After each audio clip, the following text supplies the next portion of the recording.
Panginoon, isang mapagpalang araw po ng linggo sa bawat isa sa atin.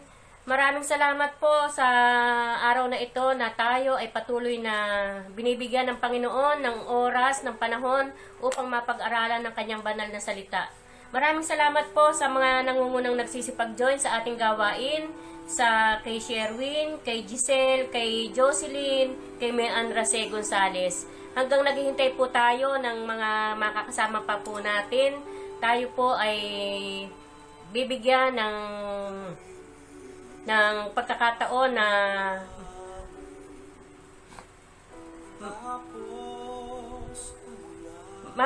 bibigyan ng Panginoon ng pagkakataon na pangunahan tayo sa ating gawain ng atin pong tagapagsalita.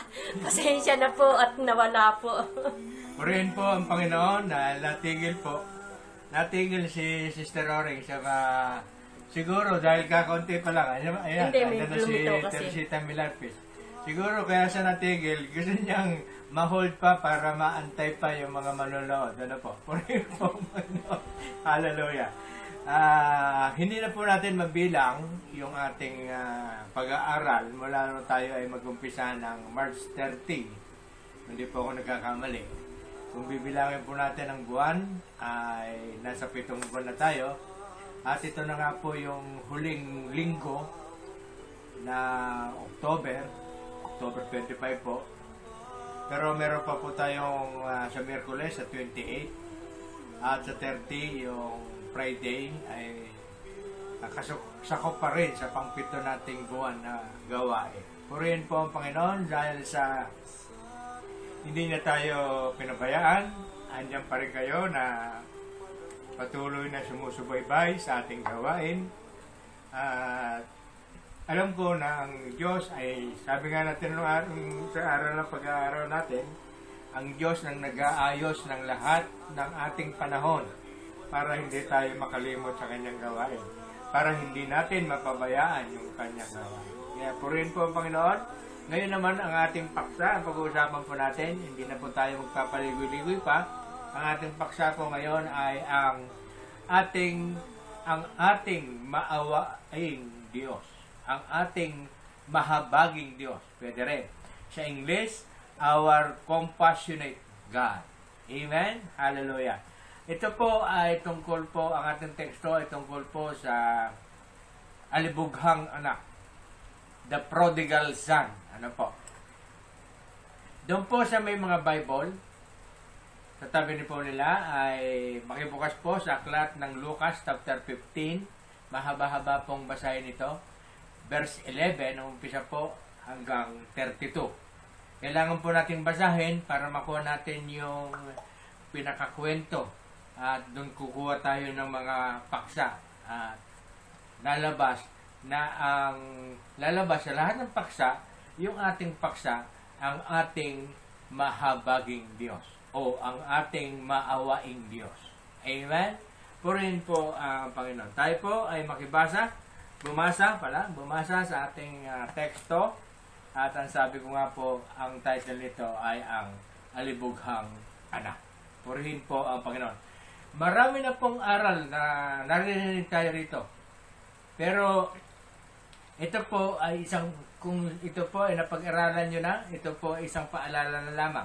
Pero po dun sa mga bago pa lamang nakaka-encounter ng kwento na ito, ay purihin po ang Panginoon at sana po ay magkaroon kayo ng karagdagang kaalaman sa inyong kinatatayuang pananampalataya. Purihin po ang Panginoon. Basahin ko na po. Sinabi pa ni Jesus, isang tao ang may 2 anak na lalaki. Ang wika ng bunso, Ama, ibigay na po ninyo sa akin ang mamanahin ko at binahagi sa kanila ng ama ang kanyang ari-arian. Pagkalipas ng ilang araw, ipinagbili ng bunso ang kanyang ari-arian at nagtungo sa malayong lupain. Taglay ang buo niyang kayamanan at dooy nilustay na lahat sa diwastong pamumuhay. Nang malustay na niya ang kanyang kayamanan, nagkaroon ng matinding tagutom sa lupaing iyaon at nagdalita siya. Naghirap. Sabi po doon, nagdalita. Kaya't namasukan siya sa isang mamamayan ng lupaing iyon. Siya ay pinapunta nito sa bukid upang mag-alaga ng baboy. Ibig sana niyang punan ang kanyang pagkain kahit ng mga bungang kahoy na ipinapakain niya sa mga baboy, ngunit walang magbigay sa kanya. Nang mapag-isip-isip niya ang kanyang ginawa, sinabi niya sa sarili, ang mga alila ng aking ama ay may sapat na pagkain at lumalabis pa, samantalang ako'y namamatay na ng gutom dito. Sa 18, babalik ako sa kanya at sasabihin ko, Ama, nagkasala po ako sa Diyos at sa inyo. Hindi na po ako karapat-dapat na tawagin ninyong anak. Ibilang na lamang ninyo ako isa sa inyong mga alila. Yun po ay rehearsal niya. At tumindig siya at pumaroon sa kanyang ama. Malayo pa'y natanawan na siya ng ama at ito'y labis na nahabag sa kanya. Kaya't patakbo niyang sinalubong, niyakap at hinagkan. Sinabi ng anak, Ama, nagkasala po ako sa Diyos at sa inyo. Hindi na po ako karapat-dapat na tawagin ninyong anak. Kung ano yung rehearsal, yun din yung sinabi niya ron. Ngunit tinawag ng ama ang kanyang mga alila, madali, dalhin niyo rito ang pinakamahusay na damit at isuot sa kanya. Suotan siya ng singsing at panyapak. Kunin ang pinakatabang guya at patayin, kumain tayo at magsaya. Sapagkat namatay na ang anak kong ito, ngunit muling nabuhay. Nawala, ngunit nasumpungan. At sila'y nagsaya. Nasa bukid noon ang anak na panganay. Umuwi siya at nang malapit na sa bahay ay narinig niya ang tugtugan at sayawan. Tinawag niya ang isa sa mga alila at tinanong, Bakit? May ano sa atin? Dumating po ang inyong kapatid, tugon nila.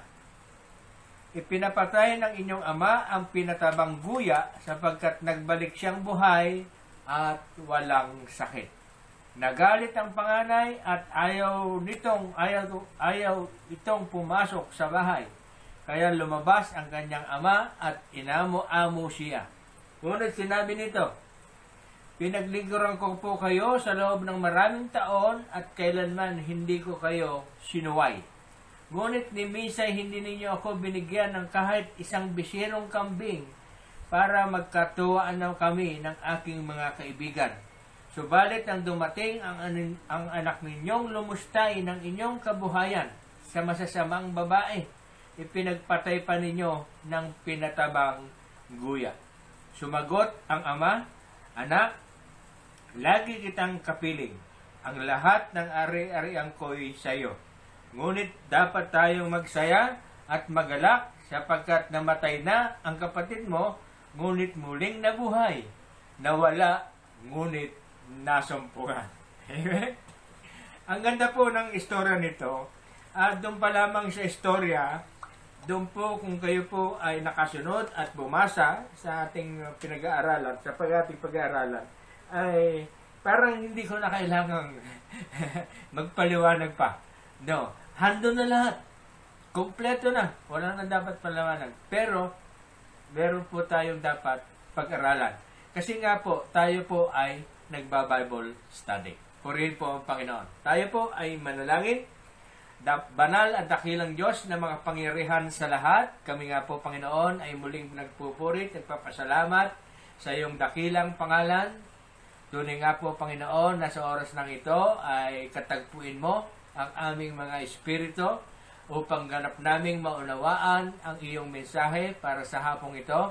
Dalangin namin, O Diyos, ang iyong pagpapatawad ay aming makamtan gaya po ng aming nabasa na kami nga po, Panginoon, sa kabila ng aming karumihan, kami nga po, Panginoon, ay yung muling tinanggap pinapanumbalik sa aming kinatatayuan. Salamat po, Panginoon, sa oras pong ito.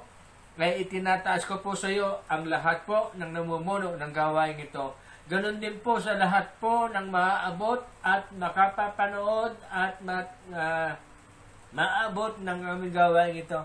Ay dalangin ko ang iyong pagpapala at pag-iingat sa bawat isa upang ganap namin, Panginoon, na ang salita mo ay aming mapag-aralan at ganap namin itong maisapamuhay.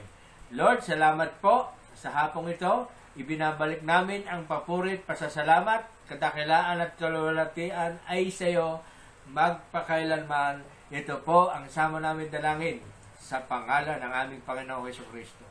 Amen. Amen. Amen. Amen. Praise the Lord. Hallelujah. Marami na pong aral, sabi ko po, na narinig ninyo ang aral nito. Pero ito po ay isang kung sakali ay ito ay magiging paalala na lamang. At yun naman po sa hindi pa, ay purihin po ang Panginoon dahil kayo ay magkakaroon ng enlightenment para sa ating pag-aaral. Sabi ko nga po, lagi tayong may introduction. Sabi po, sa panahon ng mga saluranin at mga pangyayari na hindi maayos sa ating buhay, ay pilit nating inaayos sa bawat mahalagang oras ng ating buhay. Ngunit sa ating ordinaryong araw, sa ating buhay, ay nalilimutan natin na ang bawat umaga at araw ay isang second chance sa pamamagitan ng awa ng ating Panginoong Diyos. Tayo ay kanyang kinakalinga sapagkat ang kanyang compassion, ang kanyang kahabagan ay hindi nagmamaliw. Amen? Amen. Ito ay laging bago bawat umaga at nagbibigay ng bagong pag-asa dahil siya ay tapat magpakailanman. Amen. Ang sabi po sa panaghoy po, sa English po ang panaghoy ay lamentation. Ito po ay sinulat ni Jeremiah. Si Jeremiah ay maliit na tao. Bibigyan ko po kayo ng insight. Ano po? Sabi niya po sa Jeremiah, ay sa Panaghoy, chapter 3, verse 22-24, ang hindi nagmamaliw na pag-ibig ni Yahweh at ang kanyang walang kupas na kahabagan, hindi nagbabago tulad ng bago ng bukang liwayway, dakila ang kanyang katapatan. Sa 24, si Yahweh ay mabuti sa mga nagtitiwala sa kanya. Amen. Mapipili natin mabuhay na nagpupuri at nagpapasalamat sa awa at kahabagan ng ating Diyos na may kumpiyansa sa kanyang tapat na pangangalaga at pag-asa sapagkat siya ay laging nasa atin, kasama natin. Ngunit sa ating paksa, ang Diyos ay naghahandog ng panibagong pagkakartaon sa ating buhay. Gawin nating mahalaga ito at laging isa-isip. Our God is a God of second chance. Amen? Ang ating Diyos ay ang Diyos ng kahabagan. Kaya nga po yung title natin, ang ating mahabaging Diyos. Purihin po ang Panginoon. Doon po sa nabasa natin, ano po ang nakita nating mga pwede nating paksain? Number 1. Nakita natin doon, yung kaya nga alibughang anak eh. Di po ba? Nakita natin doon, unang-una, yung mapagpatawad na ating amang Diyos o yung ama nung alibughang anak. Ito po kasi ay isang talinhaga para ang pinagkukumpara yung ama sa amang Diyos. Amen? Yung malibughang anak ay tayo mga tao na nakalimot sa kanya. Kaya nga, dito po sa comparison, sa istorya, ay makikita po natin yung number 1 na paksa doon, marami. Ang mapagpatawad na ating amang Diyos. Number 2, ang pamumuhay sa kalayawan. Number 2. Number 3, ang pagsisisi at pagbabalik loob Hindi po ba? Ganun din yung nakita natin sa istorya. At ang pang-apat, ang pagpapanumbalik, dulot ng kapatawaran at pag-ibig ng ating amang nasa langit. Yung, ano po yung pagpapanumbalik? Nire-restore. Tayo po ay nire-restore. Sa English po yun, pagpapanumbalik dahil sa pag-ibig at kapatawaran ng ating mga kasalanan. Pag-ibig ng Diyos at kapatawaran sa ating mga kasalanan. And number 5, ang sabi po rito ay sana hindi ko na isasama to. Pero may aral eh. May aral. Ba't hindi ko sasama? Yung paninibugho o inggit na nung panganay. Nakita na po natin sa istorya, di po ba? Kaya kailangan sama natin para lahat ay makuha natin yung aral. Yung lahat, makuha natin yung aral dito sa istorya ng alibughang anak. Umpisahan na po natin sa number 1. Ang sabi po, ang mapagpatawad na ating amang Diyos. Ang sabi po sa Roma, chapter 4, verse 7 to 8. Sabi niya, kaya mapagpatawad ang Diyos eh. Mapalad yaong mga ang pagsuway ay pinatawad na at ang mga kasalanan ay napawi na. Mapalad ang tao na ang mga kasalanan ay nilimot na ng Panginoon. Katulad ng ama, nung nakita natin, kahit na po yung kanyang anak ay nagsarili at tumalikod sa kanya at napunta nga po sa kamarsan, handun pa rin yung kanyang pagtanggap sa kanyang anak na alibugha. At hindi niya na minemention, hindi niya na, ikaw sinusumbatan. Hindi po ba? Yan ang ginawa. Hindi. Marami po sa ating mga magulang ngayon. Pag nagkakamali ang ating mga anak, sinusumbatan natin. Hindi nila namang iyakapin at kalimutan ang nagawa ng kanyang anak. Di po ba? Pakaganda na pag-aaral na to. Kasi nga po,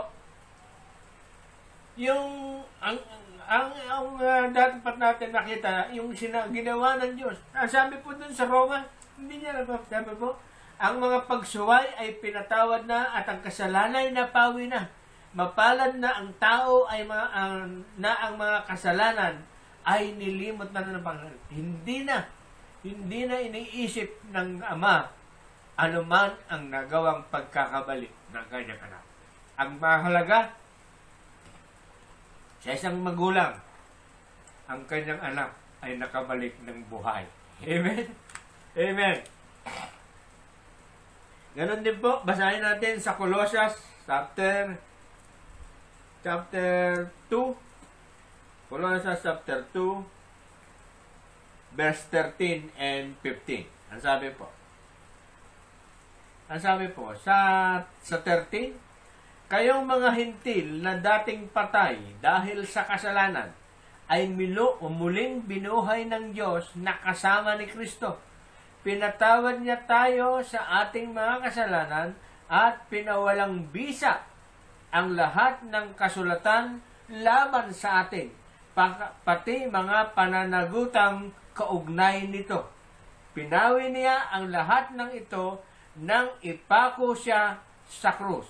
Sa 15, ang sabi po, sa pamamagitan ng kanyang kamatayan sa krus, nilupig niya ang mga pinuno at kapangyarihan ng sanlibutan at mga ito'y parang bihag na kanyang ipinarada sa madla bilang katunayan ng kanyang pagtatagumpay.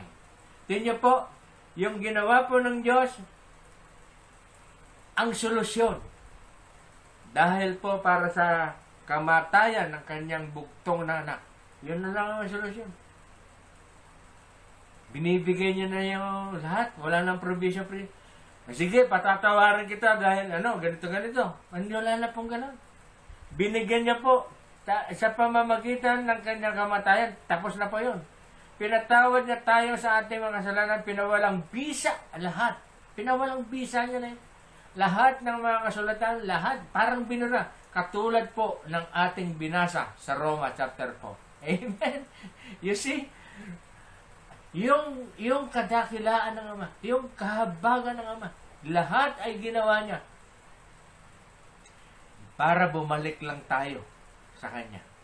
Kasi ganun kalaki ang kahabagan ng Diyos. Amen? Amen. Purihin po ang Panginoon. Basahin din po natin ang awit. Marami po yung references yung pagpatawad na Ama. Mas maganda po yun. Ano po? Awit 130. Sabi po, Awit 130 verse 3 to 4. Kung ikaw ay may talaan nitong aming kasalanan, lahat kami ay tatanggap ng hatol mong nakalaan. Ngunit iyong pinatawad, kasalanan ay nilimot. Pinatawad mo nga kami upang sa iyo ay matakot. You see, lahat po ng references ay nagtutulong, nagsasabi na sa Diyos, matapos na tayo ay lumapit at magbalik loob sa Kanya, baliwala na yung ating nagawa. Kailangan lamang na tayo ay magbalik loob sa Kanya. Amen? Sa 1 John 1:9, ano sabi? Ang sabi po sa 1 John 1:9, ang sabi, kung ipinapahayag natin ang ating mga kasalanan, maaasahan nating ipatatawad sa atin ng Diyos ang mga ito at lilinisin tayo sa lahat ng ating kasamaan sapagkat siya'y matuwid. Ganun po yun. Nire-restore. Nililinis tayo ng Diyos. Kasi nga po, siya ay mahabaging Diyos. Amen? At ganun din po sa Isaiah. Ito na po yung huli. Isaiah 43 verse 25. Gayon man, ako ang Diyos na nagpapatawad sa inyong mga kasalanan dahil sa pag-ibig. Aking nilimot na ang inyong pagsalangsang. Lahat po ng mga references nagsasabi na ang Diyos ay nagpatawad, wala na ang ating kasalanan. Hindi na isinusumbat. Sa tayo, pag may mga kaibigan tayo nagkasala at humihingi, meron pa tayong pasumbat-sumbatan. Hindi po. Ang Diyos, hindi na manulumbat. Amen. Hallelujah. Number 2, yung nakita natin sa istorya, pinibigyan natin ng aral natin. Kasi may aral po eh. Ano po yung number 2 natin nakita ron? Yung alipughang anak, matapos niyang makuha ang kanyang mana, pinagbili, at nagpakasaya, namuhay sa kalayawan. You see? Tingnan natin, bakit po napaka-importante na bigyan natin ng punto ito? Yung namumuhay sa kalayawan. Ano po, hindi po masama yung tayo ay namamasyal pa minsan-minsan. Yan, may celebrate tayo, mag-swimming, okay yun. Ang sinasabi po rito kalayawan, yung yung gawa ng laman, yung paglalasing, yung makakasira sa buhay, pambambabae, lahat na ng kasamaan. Pagsusugal, ando na lahat. Kaya nga, kaya ko sinama ito, kasi kailangan natin pag-aralan eh. Yung pamumuhay sa kalayawan. Basahin daw po natin ang aklat ng Kawikaan. Chapter 14. Ano po? 14, 12 to 13. Ang sabi po, Kawikaan chapter 14, verse 12 to 13. Magkakasunod kasi malilito tayo. May daang matuwid sa tingin ng tao, ngunit kamatayan ang dulot nito. Sa gitna ng ligaya, maaring dumating ang kalungkutan. Ngunit ang kaligayahan ay maaaring magwakas sa panambitan. You see? Minsan, inaakala natin, okay lang, magsaya, ganito. Total, sabi, pag namatay, wala nang beer. Sa langit, wala nang beer. Di ba? Di ba yung sabi ng mga makikito? Kaya nga, samantalahin na natin. Lagay na natin lahat dito. Mali. Mali. Yun yung kalayawan. Okay lang yun, namamasyal. Minsan meron tayong break. Dahil mayroong kaarawan, isa-celebrate natin, nag-outing tayo. Okay po yun. Hindi naman po yung... Ang sinasabi kasi yung kalayawan, na dulot ng laman na makapaghihiwalay sa atin sa Diyos. Kaya nga po sabi doon, may daang matuwid sa tingin ng tao, ngunit kamatayan ang dulo nito. Akala natin mabuti. Mabuti na yung mayroong alak-alak, yung pala mamamatay ka sa alak, hindi po ba? Akala natin mabuti yung lahat ng ginagawa natin kasamaan. Yun po ay magdudulot ng kamatayan, kawakasan ng ating buhay. Amen? Purihin po ang Panginoon. Ganon din po sa Roma chapter 13, verse 13. Mamuhay kayo ng marangal at huwag gugulin ang panahon sa paglalasing at magulong pagsasama. Sa pagpapakasama sa pita ng laman at kahalayan sa alitan at inggitan. You see? Sabi po ng Roma 13:13, mamuhay kayo ng marangal at huwag gugulin ang panahon sa walang kwentang kalayawan. Ang sabi po, sa pagpapakasaka, ang pagpapakasawa sa pita ng laman at kahalayan, sa alitan at inggitan. Yan nga po, sabi doon. Kaya nga po, binigyan natin ito ng atensyon. Kasi nga po, hindi po, doon lang sa istorya, hindi po ba? Nalustay yung kayamanan ng alibughang anak. Kasi nga po, ang kalayawan ay magdudulot ng kahirapan. Amen? Nagugulat nga po yung iba, no? Kumikita ng maghapong sa construction, pagdating ng gabi, inuubos lang. Hindi na po. Halos hinahati ang kinita, napupunta sa kalahati sa pamilya, ang kalahati sa kalayawan. Ano po? Purihin po ang Panginoon.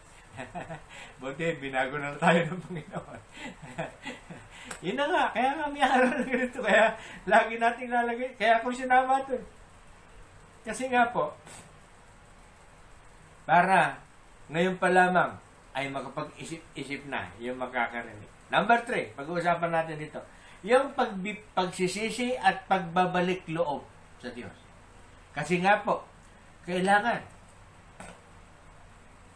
pag tayo nakaranas ng kahirapan, ang tao lumalapit sa Panginoon. Hindi natin naiisip ang Panginoon pag tayo'y nananagana. Amen?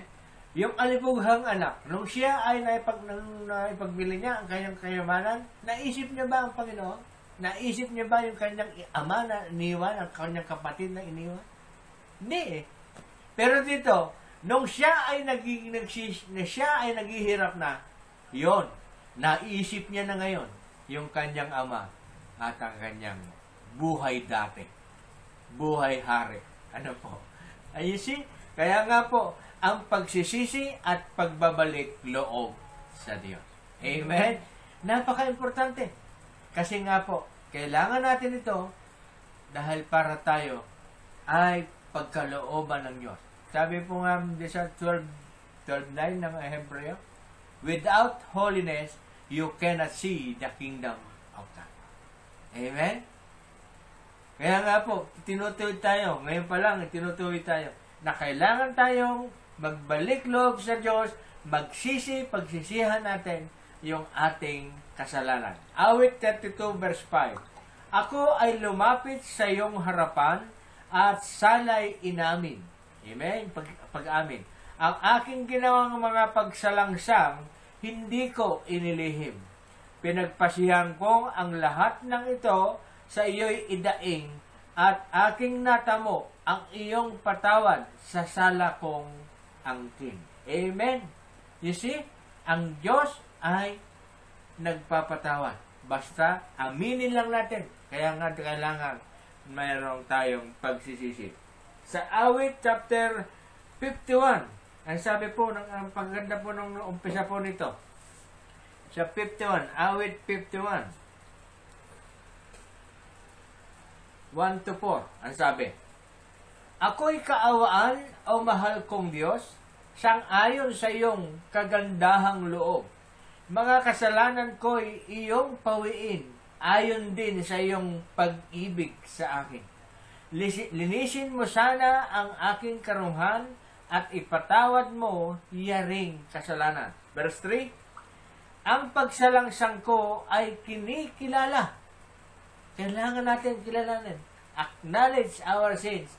Laging nasa isip ko at alaala. Amen. Sa iyo lang ako verse 4 na po. Sa iyo lang ako nagkasalang tunay at ang nagawa ko'y di mo nagustuhan.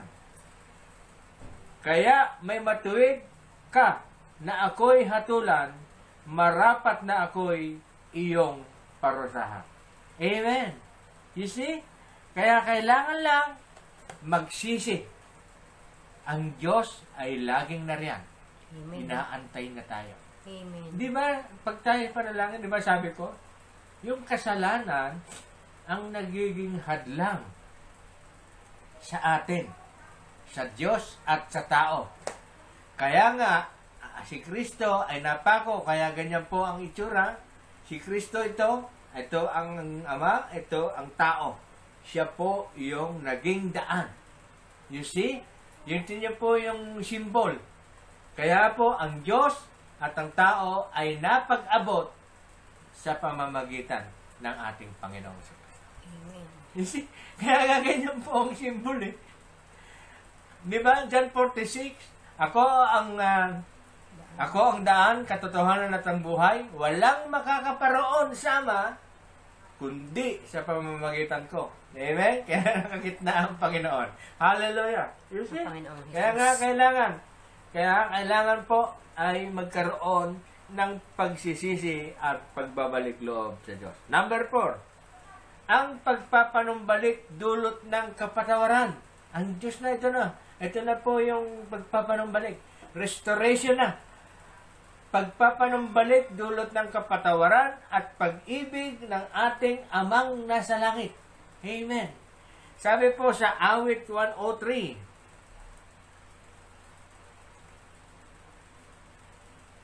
ang sabi po sa awit 103, sabi po, basahin po natin ang verse 8 to 13. Ang sabi po, ang pinag-uusapan po natin ang restoration na ng Panginoon. Amen? Restoration na ng Panginoon. Chapter 3, verse 3 to 8. Ang sabi po, ang lahat kong kasalanay, siya ang nagpapatawad. At anumang aking sakit, ginagamot niyang lahat. Sa bingit ng kamatayan, ako ay inililigtas at pinagpapala ako sa pag-ibig niya't habag. Di ba po masabi ko sa inyo? Ang pagpapanumbalik dulot ng kapatawaran at pag-ibig ng Diyos. Amen. Verse 5. Sa sarili, ang dulot niya ay kasiyahan habang buhay. Kaya naman, ang lakas ko ay lakas ng kabataan. Katulad ng sa agila, ang taglay kong kalakasan. Si Yahweh ay humahatol, ang gawad ay katarungan, natatamo ng inapi ang kanilang karapatan. Ang balangkas niya't utos kay Moses ibinilin, ang kahangahangang gaway na saksihan ng Israel. Amen. So, awit 103, verse 8 to 13. Nagkamali. Ang basa po natin, nagkamali ako ng basa. Ang umpisa po pala sa 8. Sabi ko po, 8 to 13. Naumpisahan po natin ng 3. Ito po pala, ang verse 8 po, kay ganda ng kalooban, mahabagin itong Diyos, kung magalit ay banayad, kung umibig na may lubos. Ganda po. Banayad nga kung magalit, hindi siya nagtatanim. Yaong taglay niyang galit, hindi niya kinikimkim. kung siya ay magparusa, di katumbas ng pagsuway, hindi na tayo sinisingil sa nagawang kasalanan. Amen? Ang agwat ng lupa't langit, sukatin may hindi kaya. Gayon ang pag-ibig ng Diyos sa may takot sa Kanya. Ang silangan at kanluran, kung gaano ang distansya, gayong-gayong ang pagtingin sa sinumang nagkasala. Kung paano nahabag ang ama sa anak niya, gayon siyang nahabag sa may takot sa Kanya. Purihin po ang Panginoon. Tingnan po, yung pagpapanumbalik, dulot ng kapatawaran ng ating Diyos. Dulot ng pagpapanumbalik sa ating dulot ng kapatawaran at pag-ibig ng Diyos. Amen. Hallelujah. Ang sabi po, ganun din po, basahin din po natin. Wala na po. Mahaba na pala yung, kaya binura ko na po yung isa. Mahaba na pong basahin, kaya hindi na po. Kaya babalik na po tayo doon sa panghuli. Ito po yung bakit ko po isinama. Yung number 5. Sa istorya po, nakita po natin yung kanyang kapatid na panganay ay nagkaroon ng inggit. Hallelujah. Bakit po natin bibigyan ito? Kasi nga po, marami pong mga tao, marami sa atin, ay may inggit sa ating puso. 2 inggit yung ipapakita ko po sa inyo. Sabi ko po. Kaya po ang title po natin sa number 5 ay Paninibugho o Inggit. Sabi po sa Kawikaan chapter 23, verse 17 and 18. Huwag kang maiinggit sa mga makasalanan. Bagkus igalang mo si Yahweh habang ikaw ay nabubuhay. Kung magkagayon ay gaganda ang iyong kinabukasan. Amen? Kaya nga po, huwag natin kainggitan yung gumagawa ng masama. Number 1 yun. Yung huwag tayong mainggit. Ano po? Kasi nga po, yung panganay nainggit doon sa bunso Hindi po ba? Nainggit doon sa makasalanang bunso, sa alibughang anak. Nainggit siya ron. Samantalang dito, sinasabi po, huwag kang mainggit sa mga makasalanan. Bagkus igalang mo si Yahweh habang ikaw ay nabubuhay. Kung magkagayon, ay gaganda ang iyong kinabukasan. Alisin natin yung inggit. Pangalawang references. Ang sabi po, Kawikaan chapter 3 verse 31 to 32. Huwag kang mangingimbulo sa taong marahas, nilalakad man sa masama niyang lakad. Pagkat si Yahweh ay nasusuklam sa mga balakyot at nalulugod siya sa taong sa kanya ay may takot. Kaya nga po, doon po sa atin nabasa, pag nabasa po ba natin yun, matutularan natin yung panganay. Kaya nga po, binibigyan natin ng aral dito na huwag tayong gagaya doon sa panganay. Ito ang gayahin ninyo. 2 Corinthians chapter 7. 2 Corinthians chapter 7. Ano po? Chapter 7, 8 to 10. Okay? Basahin ko po. Ito ang basahin nyo. Ito ang tularan natin. Ito ay mayroong inggit. Inggit ito pero magandang aral. Amen. Amen. Bagamat nagdulot sa inyo ng hapis ang aking sulat, sabi po ni Pablo rito, hindi ko pinagsisisihan ang pagkasulat ko niyon. Dapat akong malungkot sapagkat alam kong nagdudulot sa inyo ng hapis ang aking sulat. Bagamat sandali lamang.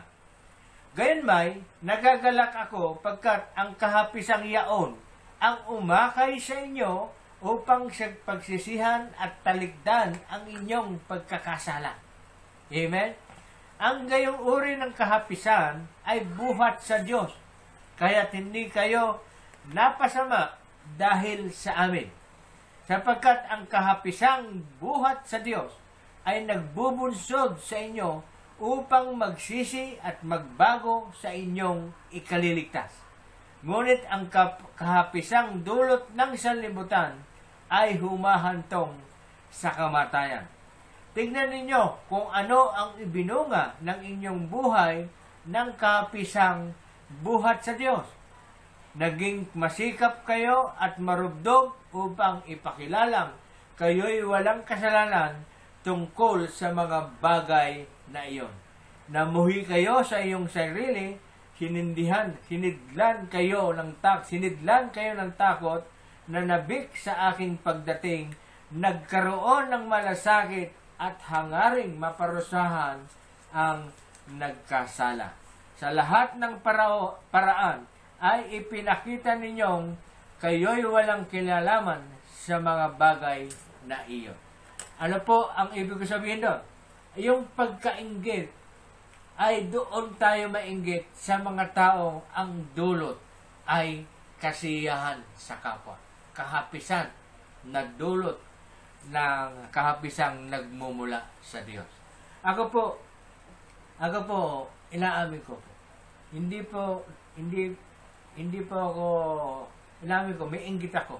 Alam niyo po ang inainggit ko? Doon po sa mga matataas sa akin mga katungkulan na nagpapastor, na nakikita ko na devoted sa kanilang mga trabaho.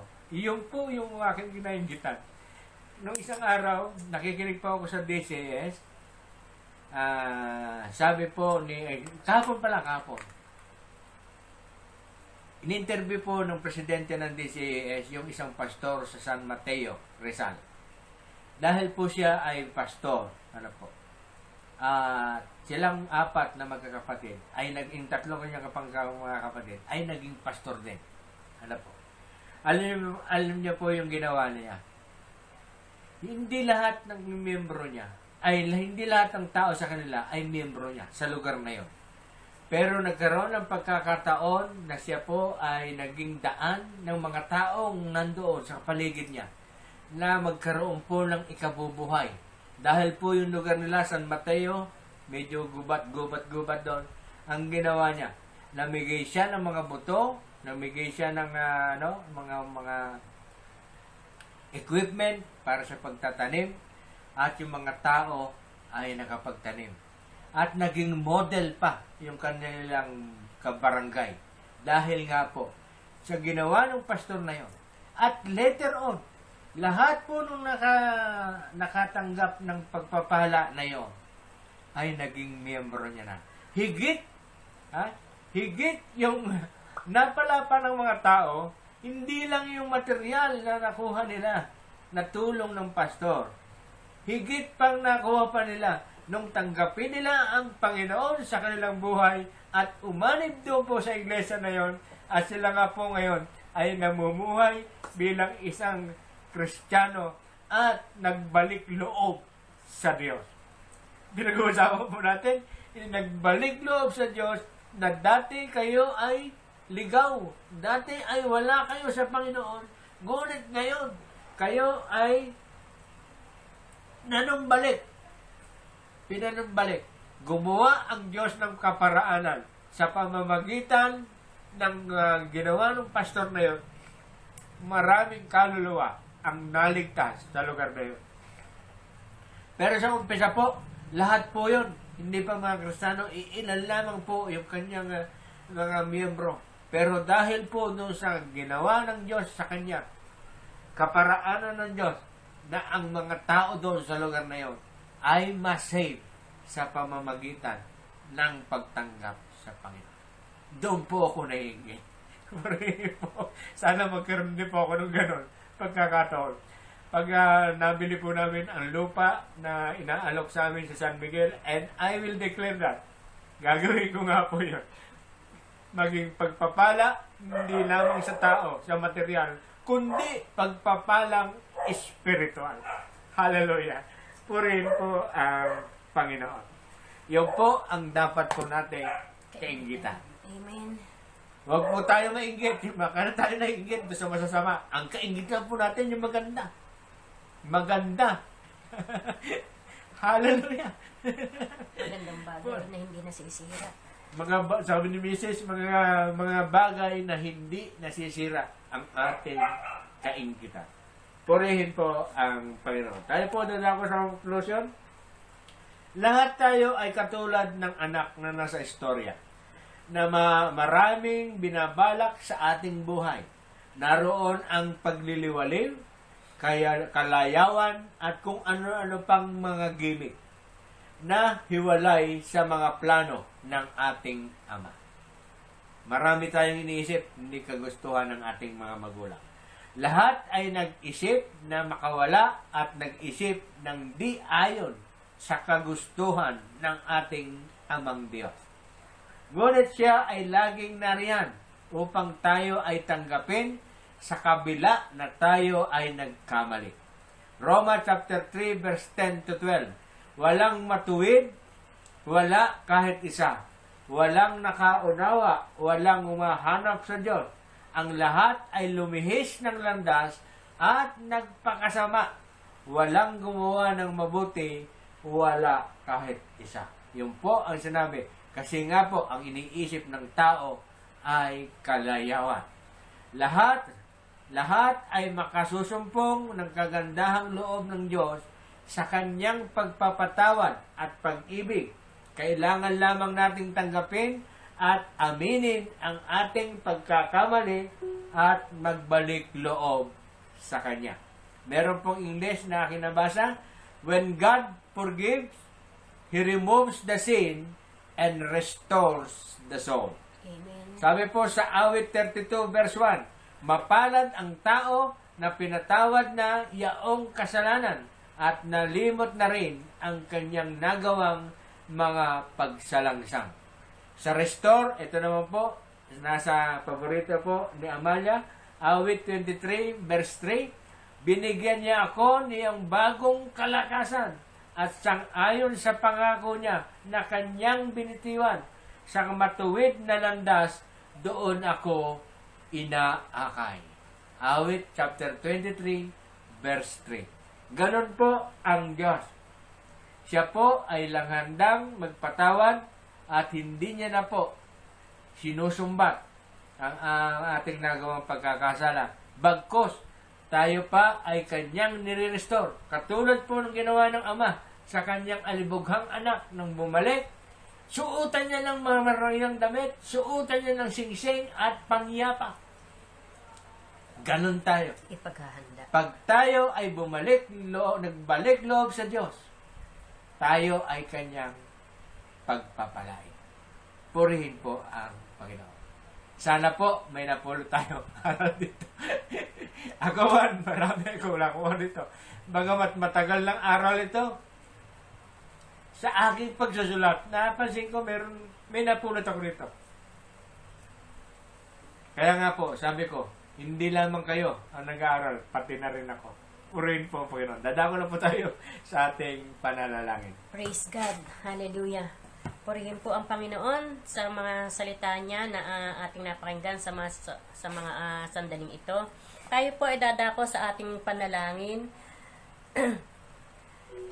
Patuloy po natin itataas sa panalangin ito pong mga healing and recoveries po na sila Francis Pulido, Remedios Santos, Nelson Manso na pare-pareho pong dialysis patient na patuloy na abutin ng Panginoon ang kanilang mga kalakasan. Gayun din po para kay John Patrick Castro na patuloy po nabigyan ng wisdom ng Panginoon sa kanyang mga kukuning exam para sa kanya pong extended contract. At kay Baby Sky, patuloy na maging maayos yung kanyang kalusugan at malayo sa anumang karamdaman. Gayun din po para sa lahat po ng mga tutunghay at sa mga tumutunghay po sa ating mga FB Live at sa mga shares po na nila Sherwin Castro, Ann Cabrera Milarpis, Lenny Cruz.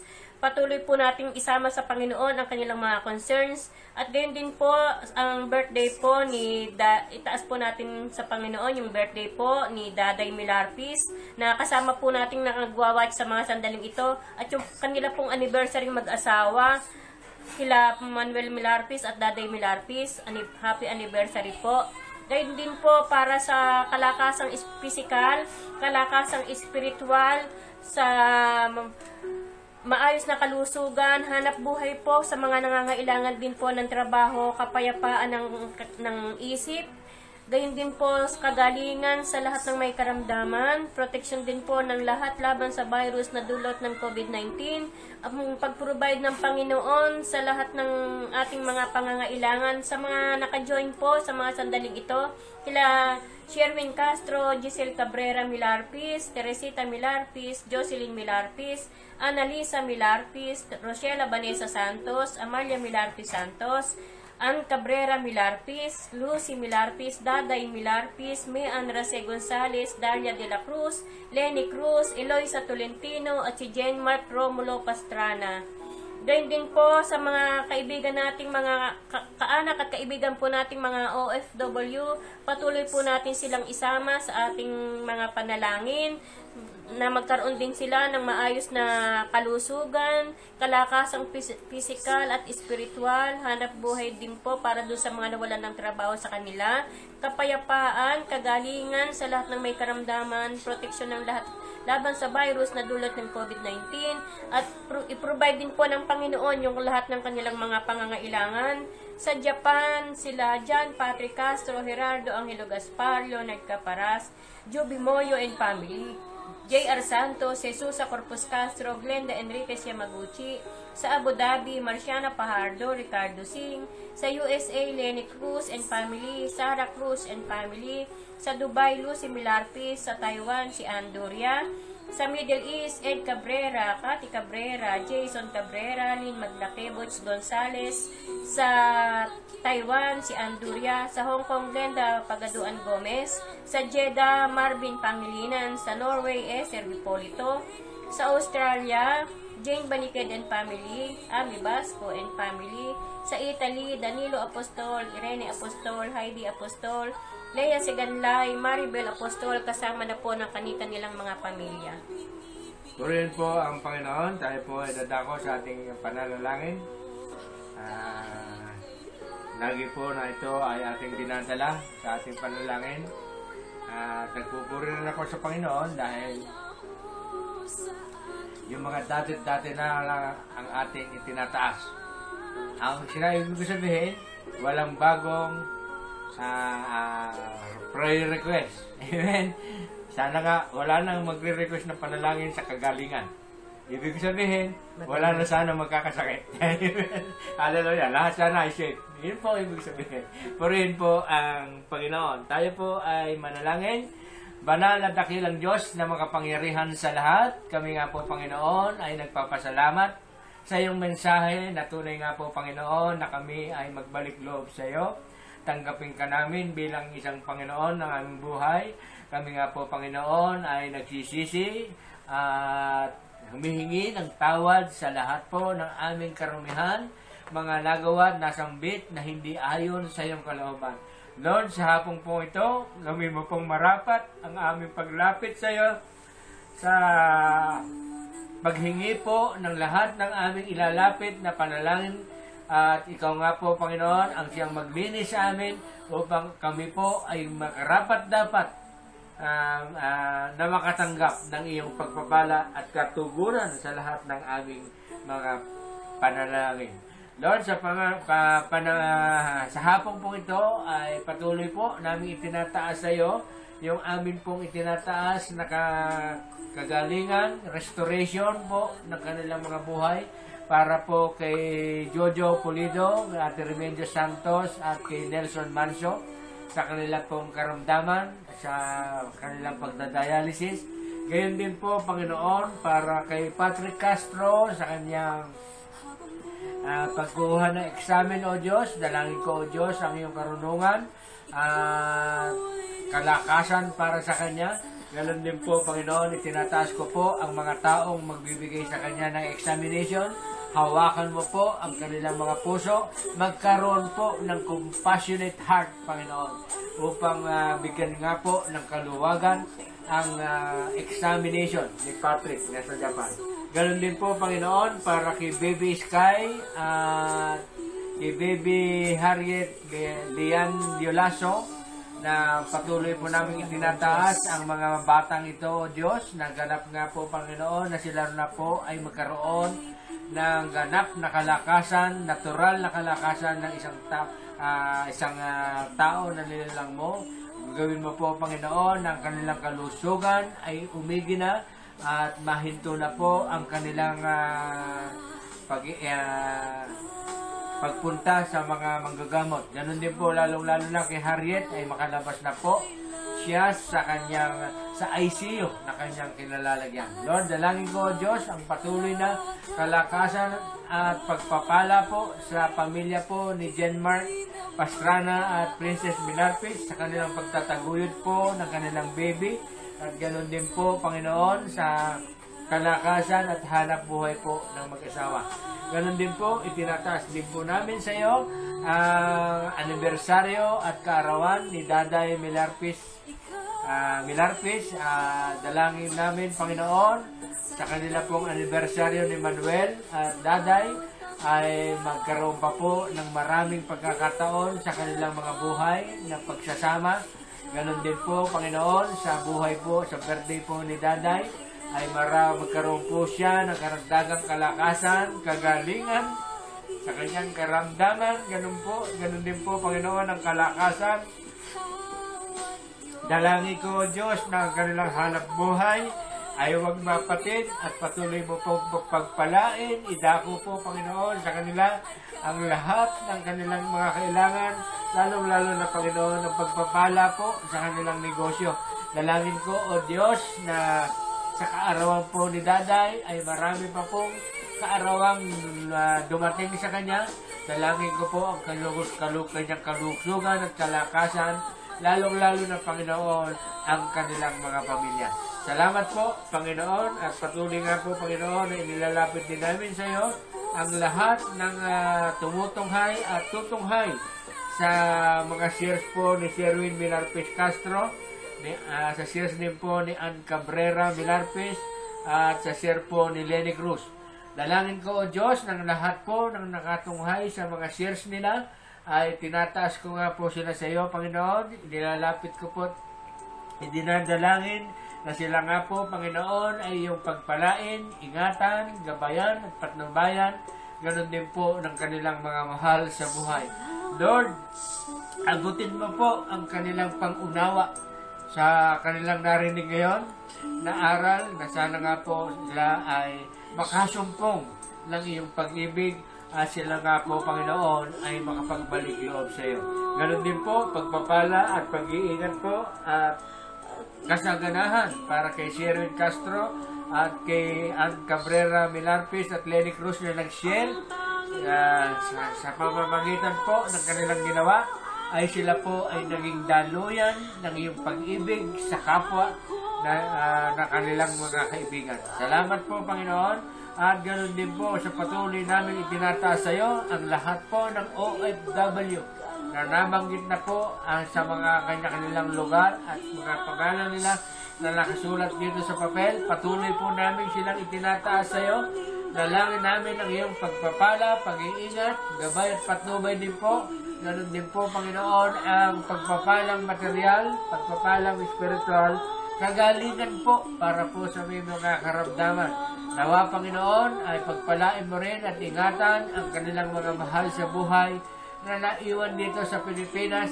At ganoon din po sa pag-iingat sa bawat isa. Dalangin ko at patuloy po namin. Dalangin po at patuloy po namin itinatas din sa iyo ang aming namumuno ng aming probinsya. Ang aming Governor Daniel Fernando, ang kanyang Vice Governor Willie C. Alvarado, at sa lahat po ng sangguniang panglalawigan at lahat po ng empleyado ng Kapitolyo, particularly, Panginoon, sa lahat po ng empleyado ng Accounting Office, sa pangunguna po ni Ma'am Marites Prenal. Hindi po lingid sa iyo at hindi po at hayag po ang kanilang at hayag po sa iyo, Panginoon, ang kanilang mga pangalan. Hayag din po, Panginoon, ang kanilang mga dinanais, Panginoon, sa kanilang mga buhay. Dalangin ko, Diyos, na abutin mo ang kanilang mga kahilingan. Pagpalain mo po ang bawat isa. Ingatan po ang kanilang mga buhay. Ganon din po sa kanilang mga trabaho, sa kanilang mga tungkulin sa aming provincial government, Panginoon. Dalangin ko, O Diyos, ang kagalingan din po sa lahat po ng may karamdaman at protection po laban sa COVID-19. Salamat po, Panginoon. Salamat din po sa lahat po ng aking mga batchmates sa elementary na nagbabalak na po ng aming reunion. Na nawa ay mawala na po ang COVID-19 at maidapos po namin ang aming 58th reunion ng aming batchmates ng elementary sa Giginto Central School, Batch 71. At nawa, Panginoon, ito ay aming maidaos at pagkalooban mo po, ang lahat ay magkaroon po ng ample time, malibre po sa lahat ng pagkakataon para po kami ay magkasama-sama. Ito po ay isang layunin mo na kami ay muling magkita-kita sa kabila po ng habang panahon ay narito pa rin kami upang kami, Panginoon, ay magbigay ng kalakasan, magbigay po ng inspirasyon sa bawat isa. Ganon din po, Panginoon, sa aking mga batchmates na nagtumutunghay din po sa aking sa high school during my high school time sa San Sebastian College, Manila. Salamat po, Panginoon. Patuloy ka pong maghari sa amin. Salamat po sa kapatawaran. Salamat po sa pagbibigay mo sa amin ng restoration, pagpapanumbalik mo ng kasiglahan, pagpapanumbalik mo ng kalakasan sa lahat po na nagtitiwala sa iyo. Alam namin, Panginoon, na kung kami lalapit, ay hindi mo kami bibiguin sapagkat ikaw ang Diyos ng kahabagan. Salamat po, Panginoon. Ikaw ang aming pupurihin. Patuloy po kaming nagpupuri at tatanggapin po ang lahat po ng kasagutan ng aming panalangin sa hapong ito, Diyos. Salamat po at ito nga po, Panginoon, ay amin ang tinatanggap sa pamamagitan po ng aming Panginoong Hesukristo. Salamat po, Panginoon. Patuloy po ang papurit, pasasalamat, kalwalatian, kadakilaan ay sa iyo. Pati po ang karangalan magpakailanman. Ito po ang samo namin dalangin sa pangalan ng aming Panginoong Hesukristo. Ang lahat po ay magsabi ng Amen. Amen. Amen. Hallelujah. Hallelujah.